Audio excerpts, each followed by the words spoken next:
Message చేశాడనమాట. నీట్గా కామ్గా బ్లాక్ నుంచి తీస్తే బాగుంటుంది, లేకపోతే బాగోదు అనేసి నాకు ఇక్కడ నేను ఎదురుగా ఉన్నాను, అక్కడి నుంచి నాకు మెసేజ్ చేశాడనమాట. సో ఈ టైప్ ఆఫ్ భయాలు నాకున్నాయి. నాకైతే ఎవరు లేరు చెప్పుకోవడానికి. ఒకవేళ చెప్పుకున్నా సరే నా వెనక వచ్చి అడిగే వాళ్ళు లేరు. సో కాబట్టి నేను చెప్పలేదు అనేసి నేను చెప్పాను అనమాట.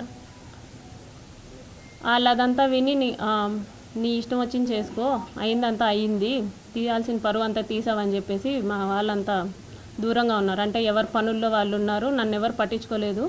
మా హస్బెండ్ వచ్చేసి మా బాబుని తీసుకెళ్ళిపోయాడు అనమాట. వీడు నీ దగ్గర అయితే సేఫ్ కాదు అని చెప్పేసి. రీసెంట్గా అలా January 7th, 2026 రీసెంట్గానే ఒక 20 days బ్యాక్ వాళ్ళందరూ ఎవ్వరూ మాట్లాడడం మానేసిన తర్వాత మా హస్బెండ్ వాళ్ళ అక్కకు కూడా 11:30 ఆ టైంకి కాల్ చేసి, మీ ఎవ్వరూ ఆమెకి ఫోన్ చేయకూడదు, మీ ఎవ్వరూ ఆమెతో మాట్లాడకండి అంటే ఆవిడ నాతో మాట్లాడడం మానేసింది. ఆవిడ తిరుపతిలోనే ఉంటారు, రైల్వే కోడ్ నుంచి 30 kilometers దూరం. ఆవిడ మాట్లాడడం మానేసింది. ఇదంతా అయిన తర్వాత కలవడానికి వెళ్ళాను. ఇతన్ని కలిసి ఏంటి అనేసి అడగడానికి వెళ్ళాను. వాళ్ళెవ్వరూ నాతో మాట్లాడడానికి రెడీగా లేరు. ఈవెన్ వాళ్ళందరికీ ఎప్పటి నుంచో ఈ విషయం తెలుసు. నేనే 1.5 years నుంచి కన్వే చేస్తున్నా ఏంటని. వాళ్ళ పేరెంట్స్కి కానీ, ముఖ రూపానంద రెడ్డికి కానీ, వాళ్ళ వైఫ్ కానీ అందరికీ నేను చెప్పుకుంటూ వస్తున్నాను. పోలీస్ కంప్లైంట్ ఫస్టే ఇవ్వచ్చు, కాకపోతే ఇప్పటికీ నా కంప్లైంట్ తీసుకోలేదు ఎస్పీ ఆఫీస్లో తిరుపతిలో. ఇంత జరిగిన తర్వాత కూడా నేను ఎస్పీ ఆఫీస్కి వెళ్తే అక్కడ ముందే ఇన్ఫర్మేషన్ ఉందంట, ఈ అమ్మాయి కంప్లైంట్ తీసుకోకండి అనేసి. ఇక్కడ కోడూరులో పోలీస్ స్టేషన్కి వెళ్తే వాళ్ళమ్మ నా మీదే ఎఫ్ఐఆర్ ఫైల్ చేసిందంట. నేనేదో బ్లాక్మెయిల్ చేస్తున్నాను అతన్ని అనేసి. ప్రూఫ్స్ లేవు. వాళ్ళ సేఫ్ సైడ్ వాళ్ళు చూసుకుంటున్నారు. నన్ను మీట్ అవ్వడానికి ఎవ్వరూ రెడీగా లేరు.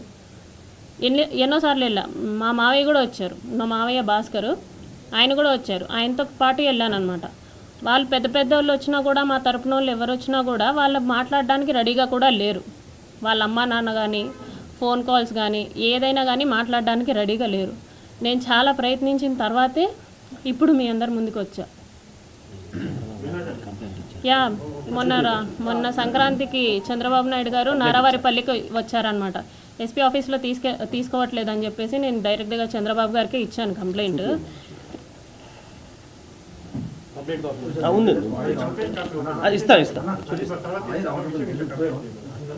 జస్ట్ చూపించేస్తాను అంటే ఇంతవరకు చెప్పలేదు.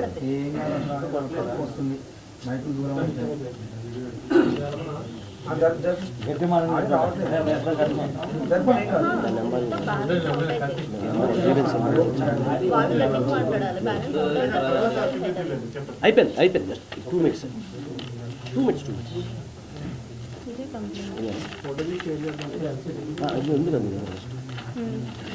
కాపీ అది కదండి. అంటే మీకు అంటే కంప్లైంట్ అది ఊనే చూపించడానికి, కంప్లైంట్ ఏమి ఇచ్చారు జస్ట్ చూపించడానికి అంతే. ఓకే ఏమన్నారని చెప్పండి. గ్రీవెన్స్ నెంబర్ ఇచ్చారండి నాకు అంతే. నెంబర్ చెప్పండి, ఎంత మీ దగ్గర గ్రీవెన్స్ నెంబర్ కూడా చెప్పండి.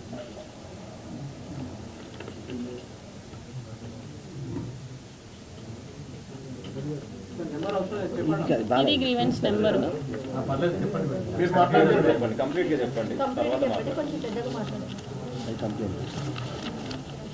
కంప్లైంట్ తాలూకు గ్రీవెన్స్ కంప్లైంట్ ఇచ్చారు చంద్రబాబు గారికి. ఏం చెప్పారు? ఆయన అర్జీలు తీసుకుంటారండి. ఆయన అప్పుడు అర్జీలు తీసుకుంటారు ప్రజల దగ్గర నుంచి. నేను బ్రీఫ్గా ఎక్స్ప్లెయిన్ చేశాను.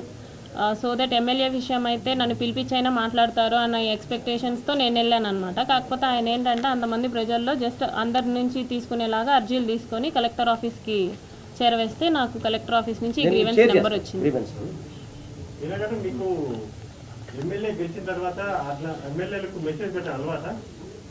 మా ఎమ్మెల్యే కాబట్టి నేను పెట్టానండి. మా ఎందుకంటే నేను జాయిన్ అవ్వక ముందే అతను ఎమ్మెల్యే అయిపోయాడు కాబట్టి. మా ఇంతకు ముందు ఎమ్మెల్యే కొరమట్ల శ్రీనివాస్ గారు. మీ హస్బెండ్కి మీకు ఎన్ని రోజులు అయిందండి? అంటే ఎన్ని రోజుల నుంచి మీరు విడిగా ఉంటున్నారు? మాకు పెళ్ళయి 5 years